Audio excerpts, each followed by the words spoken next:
ortasında kayıp birisi ben olabilirim, şaşırma. Bu durum olabilir yanılgı ve birçok defa yanıldım. Şehrimin ortasında kayıp birisi ben olabilirim, şaşırma. Bu durum olabilir yanılgı ve birçok defa yanıldım. Şehrimin ortasında kayıp birisi ben olabilirim, şaşırma. Bu durum olabilir yanılgı ve birçok defa yanıldım. Şehrimin ortasında kayıp birisi ben olabilirim, şaşırma. Olabilir yanılgı, defa yanıldım. İstiyorum altımda bir Merso, bir de Porsche. Bu müzik evrensel dediniz, evrende 5 kuruş yok mu? Ateşleyin bana biraz, kolumda bir Rolex olsun. 20 yılı doldursun ve değerinden fazla olsun. Hayaller güzeldir, hayatlar umut çürütür. Eksilerdeysen artı için cepten para yürütürsün. Birden fazla var lan, hangi yüzlere tükürürsün? Gereksiz şeyler çok fazla, sen hangisine üzülürsün? Şimdi saatlerce neler olup neler bitti düşünürsün. Dizlerini dövdün çünkü bak Tunga'ya düşürüldün. Kemik kadronu sikeyim, hepsi menfaate düştü. Seni sonları kıramayıp sadece kötü sözlerine küstün.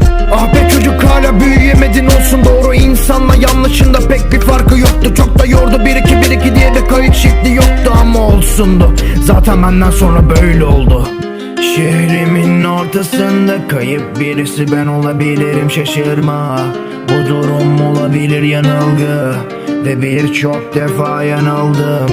Şehrimin ortasında kayıp birisi ben olabilirim, şaşırma.